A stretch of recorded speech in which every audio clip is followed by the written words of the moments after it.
أعوذ بالله من الشيطان الرجيم. بسم الله الرحمن الرحيم. أمن خلق السماوات والأرض وأنزل لكم من السماء ماء فأنبتنا به حدائق ذات بهجة ما كان لكم أن تنبتوا شجرها أإله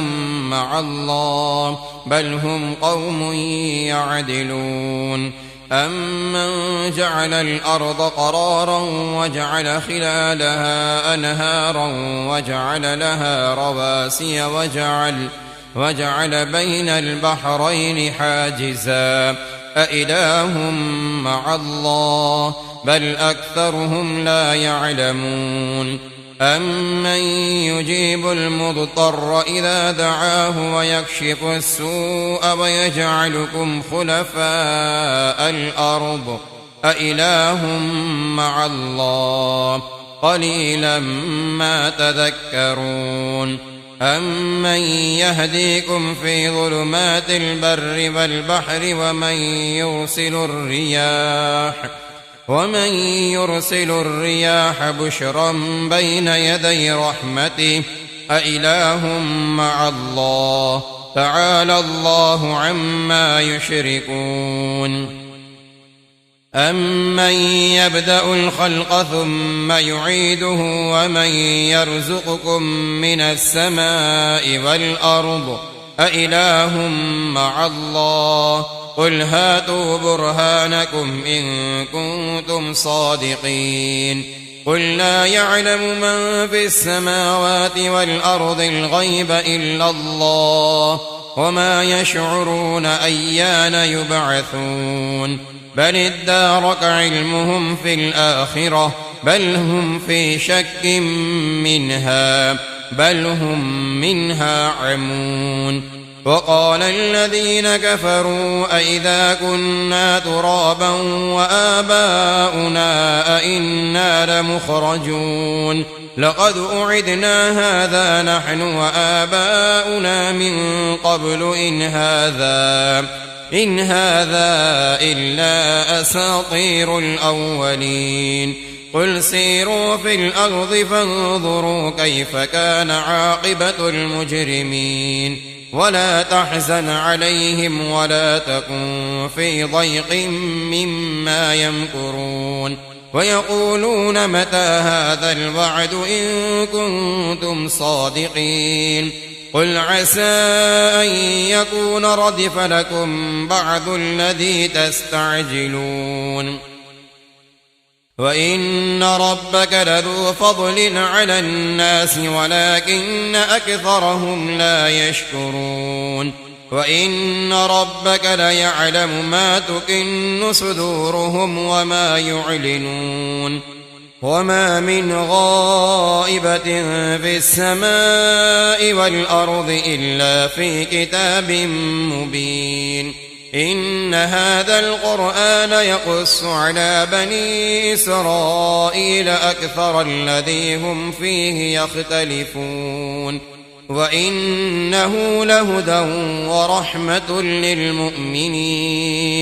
إن ربك يقضي بينهم بحكمه وهو العزيز العليم. فتوكل على الله إنك على الحق المبين. إنك لا تسمع الموتى ولا تسمع السم الدعاء إذا ولوا مدبرين. وما أنت بهاد العمي عن ضلالتهم إن تسمع إلا من يؤمن بآياتنا فهم مسلمون. وإذا وقع القول عليهم أخرجنا لهم دابة من الأرض تكلمهم أن الناس كانوا بآياتنا لا يوقنون. ويوم نحشر من كل أمة فوجا ممن يكذب بآياتنا فهم يوزعون. حتى إذا جاءوا قال أكذبتم بآياتي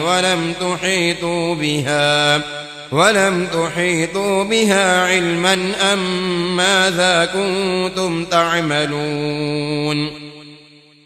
ووقع القول عليهم بما ظلموا فهم لا ينطقون ألم يروا أنا جعلنا الليل ليسكنوا فيه والنهار مبصرا إن في ذلك لآيات لقوم يؤمنون ويوم ينفخ في الصور ففزع من في السماوات ومن في الأرض إلا من شاء الله وكل أتوه داخرين وترى الجبال تحسبها جامدة وهي تمر مر السحاب صنع الله الذي أتقن كل شيء إنه خبير بما تفعلون من جاء بالحسنة فله خير منها وهم من فزع يومئذ آمنون ومن جاء بالسيئة فكبت وجوههم في النار هل تجزون إلا ما كنتم تعملون إنما أمرت أن أعبد رب هذه البلدة الذي حرمها وله كل شيء وأمرت أن أكون من المسلمين وأن أتلو القرآن فمن اهتدى فإنما يهتدي لنفسه ومن ضل فقل إنما أنا من المنذرين وقل الحمد لله سيريكم آياته فتعرفونها وما ربك بغافل عما تعملون بسم الله الرحمن الرحيم طاسيم تلك آيات الكتاب المبين نتلو عليك من نبأ موسى وفرعون بالحق لقوم يؤمنون إن فرعون علا في الأرض وجعل أهلها شيعا يستضعف طائفة منهم يذبح أبناءهم ويستحيي نساءهم إنه كان من المفسدين ونريد أن نمن على الذين استضعفوا في الأرض ونجعلهم أئمة ونجعلهم الوارثين ونمكن لهم في الأرض ونري فرعون وهامان وجنودهما منهم ما كانوا يحذرون وأوحينا إلى أم موسى أن أرضعيه فإذا خفت عليه فألقيه في اليم ولا تخافي ولا تحزني إنا رادوه إليك وجاعلوه من المرسلين فالتقطه آل فرعون ليكون لهم عدوا وحزنا إن فرعون وهامان وجنودهما كانوا خاطئين وقالت امرأة فرعون قرة عين لي ولك لا تقتلوه عسى أن ينفعنا أو نتخذه ولدا وهم لا يشعرون وأصبح فؤاد أم موسى فارغا إن كادت لتبدي به لولا أن ربطنا على قلبها لتكون من المؤمنين وقالت لأخته قصي فبصرت به عن جنب وهم لا يشعرون وحرمنا عليه المراضع من قبل فقالت هل أدلكم على أهل بيت يكفلونه لكم وهم له ناصحون فرددناه إلى أمه كي تقر عينها ولا تحزن ولتعلم أن وعد الله حق ولكن أكثرهم لا يعلمون ولما بلغ أشده واستوى آتيناه حكما وعلما وكذلك نجزي المحسنين ودخل المدينة على حين غفلة من أهلها فوجد فيها رجلين يقتتلان هذا من شيعته وهذا من عدوه فاستغاثه الذي من شيعته على الذي من عدوه فوكزه موسى فقضى عليه قال هذا من عمل الشيطان إنه عدو مضل مبين قال رب إني ظلمت نفسي فاغفر لي فاغفر له إنه هو الغفور الرحيم قال رب بما أنعمت علي فلن أكون ظهيرا للمجرمين فأصبح في المدينة خائفا يترقب فإذا الذي استنصره بالأمس يستصرخه قال له موسى إنك لغوي مبين فلما أن أراد أن يبطش بالذي هو عدو لهما قال يا موسى أتريد أن تقتلني كما قتلت نفسا بالأمس إن تريد إلا أن تكون جبارا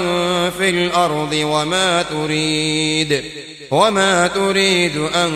تكون من المصلحين وجاء رجل من أقصى المدينة يسعى قال يا موسى إن الملأ يأتمرون بك ليقتلوك فاخرج إني لك من الناصحين فخرج منها خائفا يترقب قال رب نجني من القوم الظالمين ولما توجه تلقاء مدين قال عسى ربي أن يهديني سواء السبيل ولما ورد ماء مدين وجد عليه أمة من الناس يسقون ووجد من دونهم امرأتين تذودان قال ما خطبكما قالتا لا نسقي حتى يصدر الرعاء وأبونا شيخ كبير فسقى لهما ثم تولى إلى الظل فقال رب إني لما أنزلت إلي من خير فقير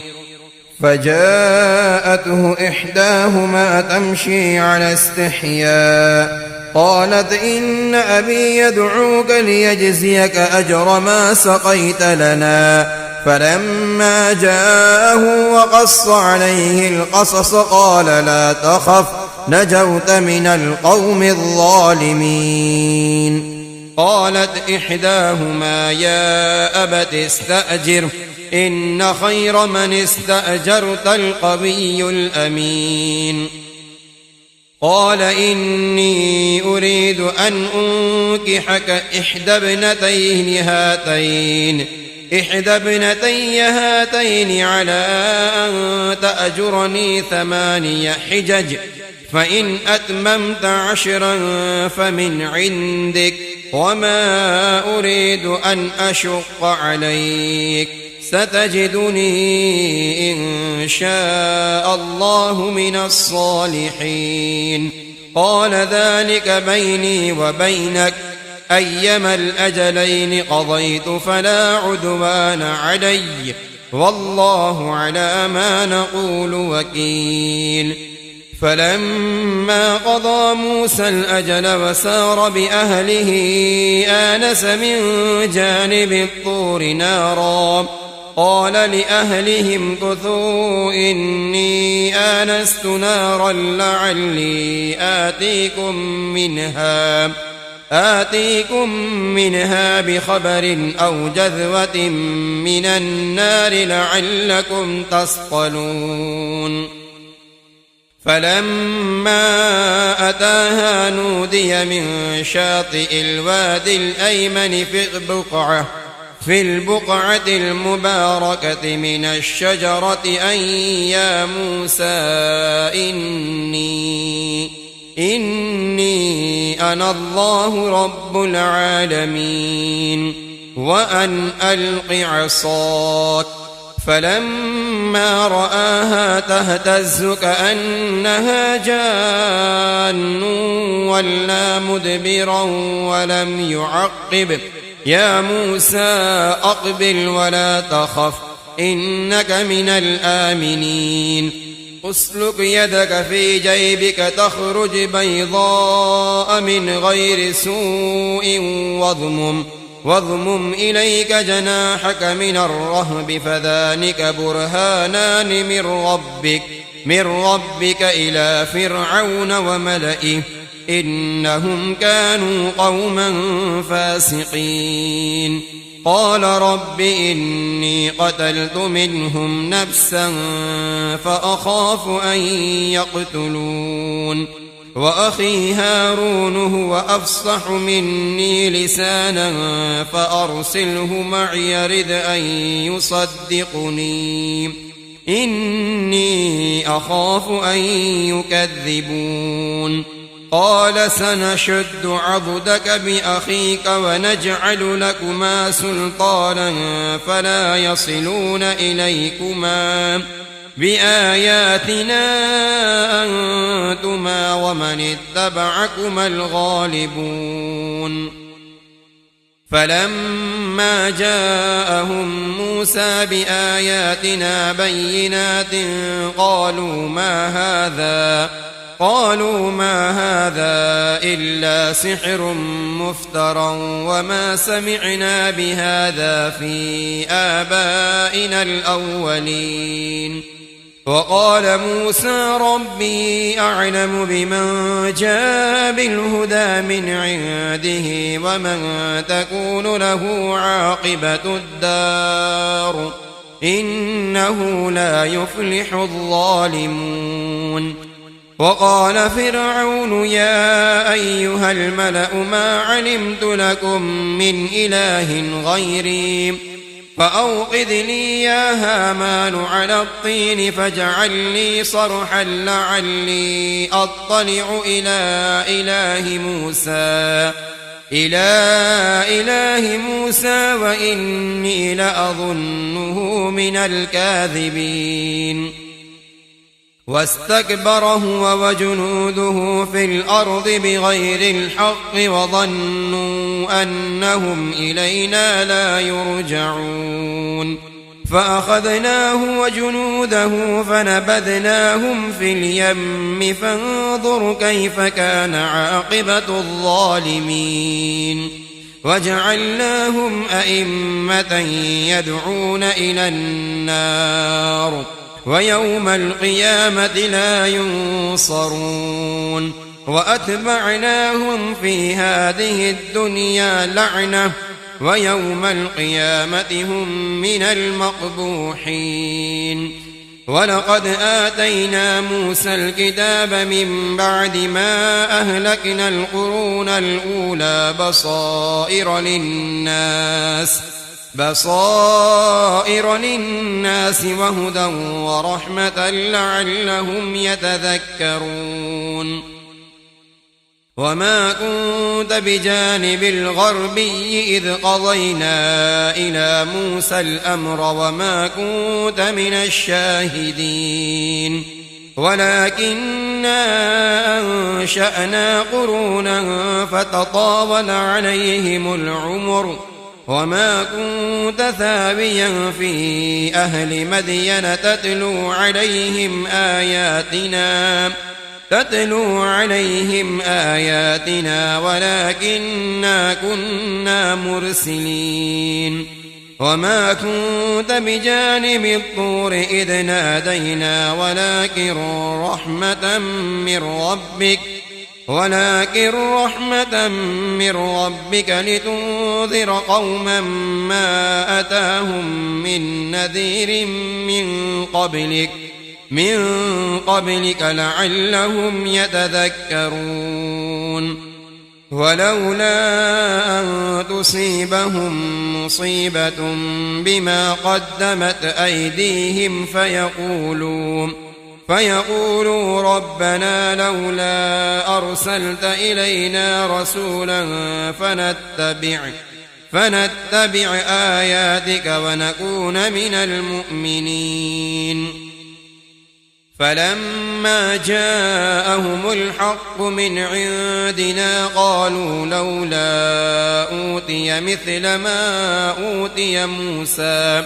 أولم يكفروا بما أوتي موسى من قبل قالوا سحران تظاهرا وقالوا إنا بكل كافرون قل فأتوا بكتاب من عند الله هو أهدى منهما أتبعه إن كنتم صادقين فإن لم يستجيبوا لك فاعلم أنما يتبعون أهواءهم ومن أضل ممن اتبع هواه بغير هدى من الله إن الله لا يهدي القوم الظالمين ولقد وصلنا لهم القول لعلهم يتذكرون الذين آتيناهم الكتاب من قبله هم به يؤمنون وإذا يتلى عليهم قالوا آمنا به إنه الحق من ربنا إنا كنا من قبله مسلمين أولئك يؤتون أجرهم مرتين بما صبروا ويدرؤون بالحسنة السيئة ومما رزقناهم ينفقون وإذا سمعوا اللغو أعرضوا عنه وقالوا لنا أعمالنا ولكم أعمالكم سلام عليكم لا نبتغي الجاهلين إنك لا تهدي من أحببت ولكن الله يهدي من يشاء وهو أعلم بالمهتدين وقالوا إن نتبع الهدى معك نتخطف من أرضنا أولم نمكن لهم حرما آمنا يجبى إليه ثمرات كل شيء رزقا من لدنا ولكن أكثرهم لا يعلمون وكم أهلكنا من قرية بطرت معيشتها فتلك مساكنهم لم تسكن من بعدهم إلا قليلا وكنا نحن الوارثين وما كان ربك مهلك القرى حتى يبعث في أمها رسولا يتلو عليهم آياتنا وما كنا مهلك القرى إلا وأهلها ظالمون وما أوتيتم من شيء فمتاع الحياة الدنيا وزينتها وما عند الله خير وأبقى أفلا تعقلون أفمن وعدناه وعدا حسنا فهو لاقيه كمن متعناه متاع الحياة الدنيا ثم هو يوم القيامة من المحضرين ويوم يناديهم فيقول أين شركائي الذين كنتم تزعمون قال الذين حق عليهم القول ربنا هؤلاء الذين أغويناهم كما غوينا تبرأنا إليك ما كانوا إيانا يعبدون وقيل ادعوا شركاءكم فدعوهم فلم يستجيبوا لهم ورأوا العذاب لو أنهم كانوا يهتدون ويوم يناديهم فيقول ماذا أجبتم المرسلين فعميت عليهم الأنباء يومئذ فهم لا يتساءلون فأما من تاب وآمن وعمل صالحا فعسى أن يكون من المفلحين وربك يخلق ما يشاء ويختار ما كان لهم الخيرة سبحان الله وتعالى عما يشركون وربك يعلم ما تكن صدورهم وما يعلنون وهو الله لا إله إلا هو له الحمد في الأولى والآخرة وله الحكم وإليه ترجعون قل أرأيتم إن جعل الله عليكم الليل سرمدا إلى يوم القيامة من إله غير الله يأتيكم بضياء أفلا تسمعون قل أرأيتم إن جعل الله عليكم النهار سرمدا إلى يوم القيامة من إله غير الله يأتيكم بليل تسكنون فيه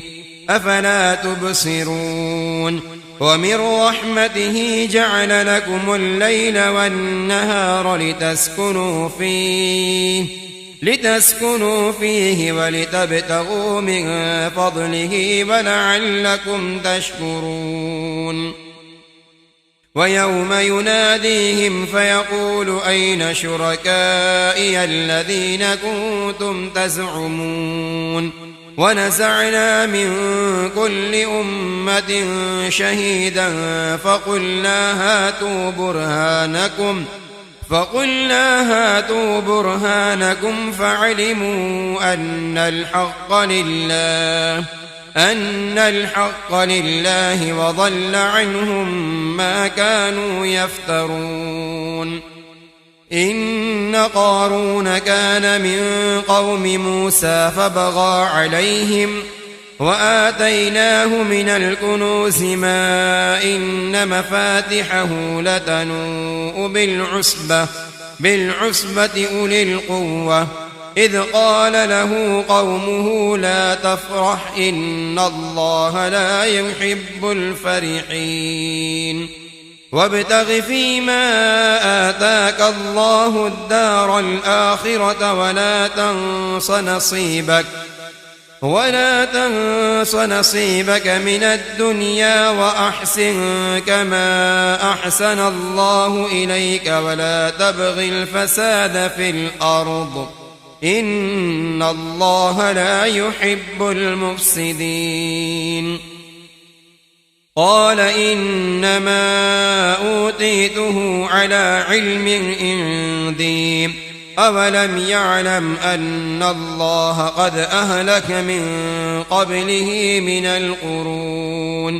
من القرون من هو أشد منه قوة وأكثر جمعا ولا يسأل عن ذنوبهم المجرمون فخرج على قومه في زينته قال الذين يريدون الحياة الدنيا يا ليت لنا مثل ما أوتي قارون إنه لذو حظ عظيم وقال الذين أوتوا العلم ويلكم ثواب الله خير لمن آمن وعمل صالحا ولا يلقاها إلا الصابرون فخسفنا به وبداره الأرض فما كان له من فئة ينصرونه من دون الله وما كان من المنتصرين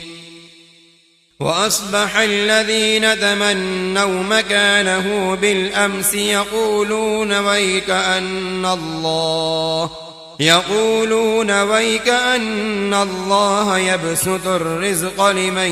يشاء من عباده ويقدر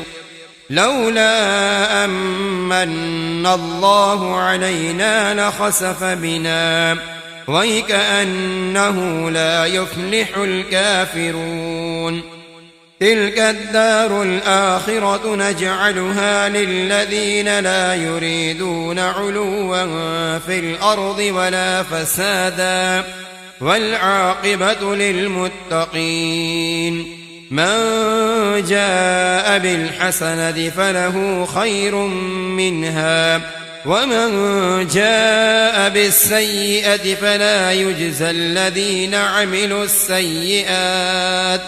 فلا يجزى الذين عملوا السيئات إلا ما كانوا يعملون إن الذي فرض عليك القرآن لرادك إلى معاد قل ربي أعلم من جاء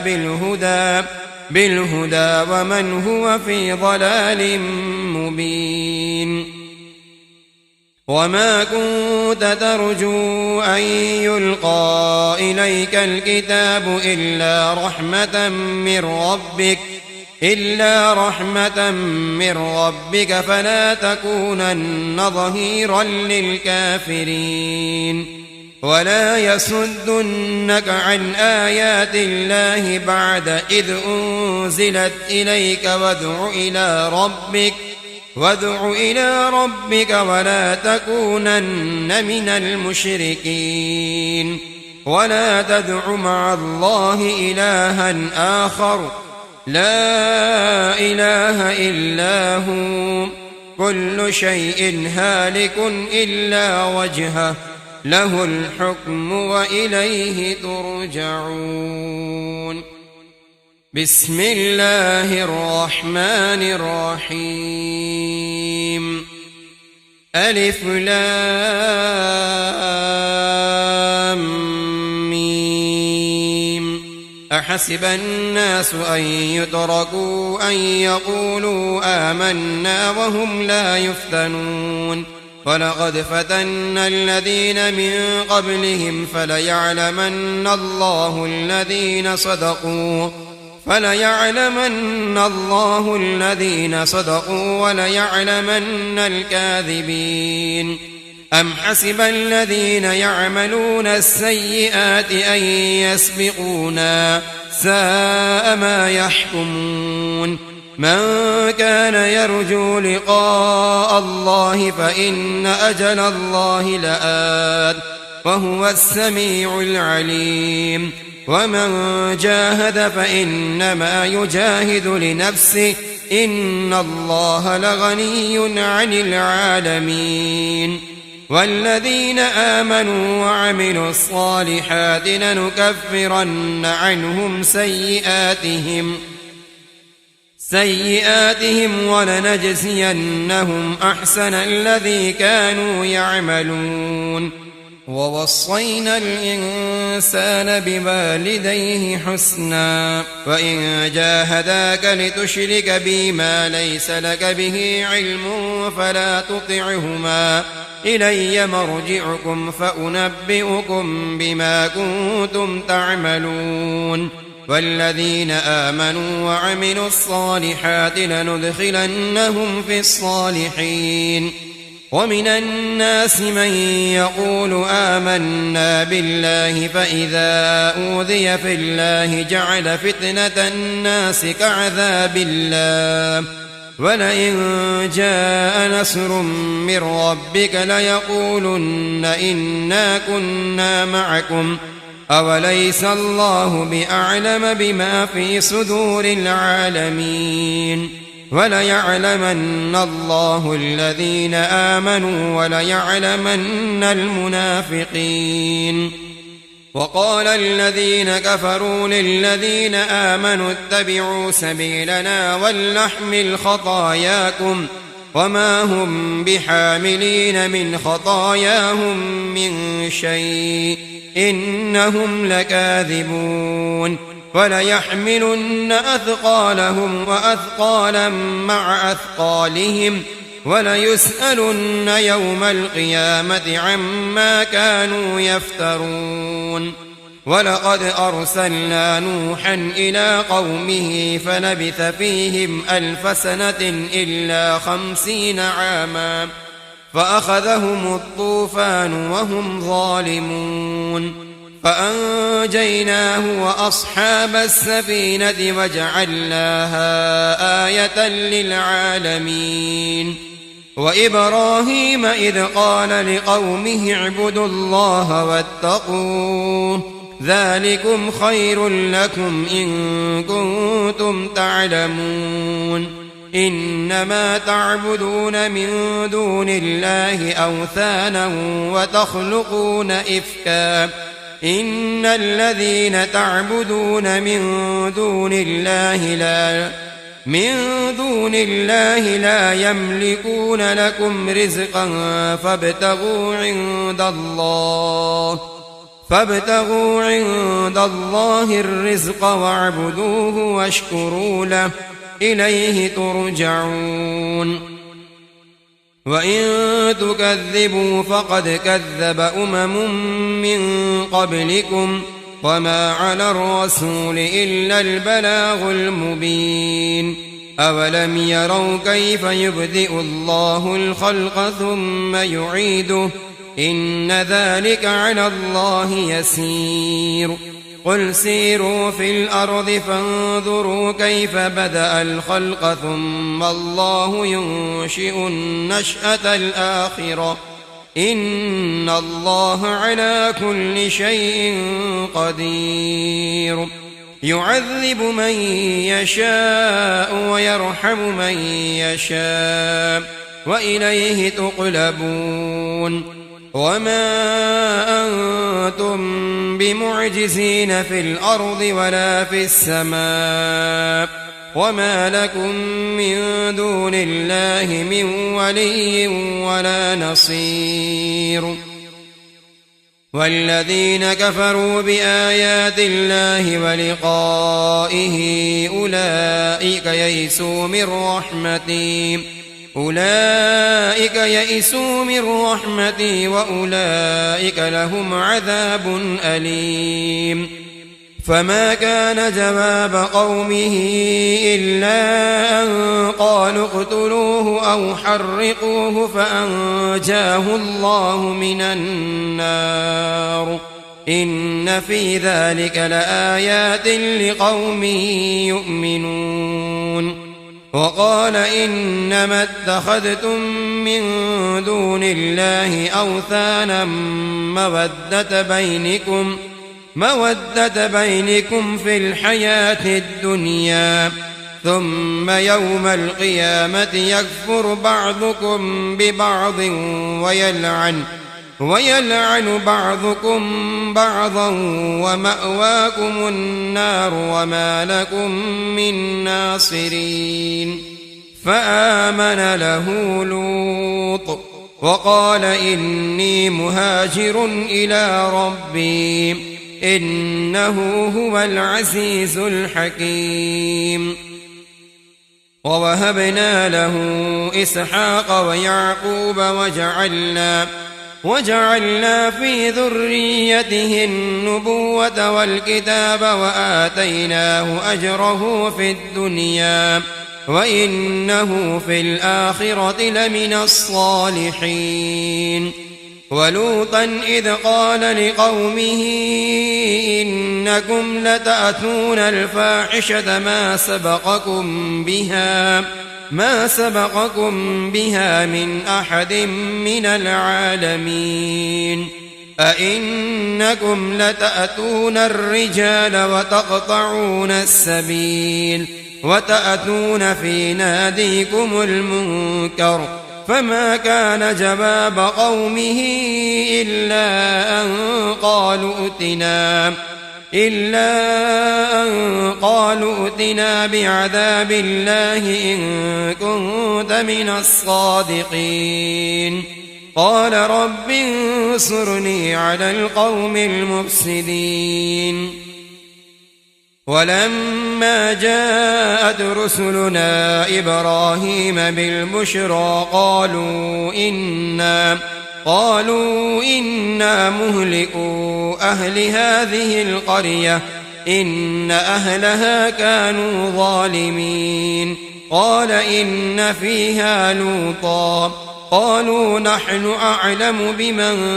فيها لننجينه وأهله إلا امرأته كانت من الغابرين. ولما أن جاءت رسلنا لوطا سيء بهم وضاق بهم ذرعا وقالوا لا تخف ولا تحزن إنا منجوك وأهلك إلا امرأتك كانت من الغابرين. إنا منزلون على أهل هذه القرية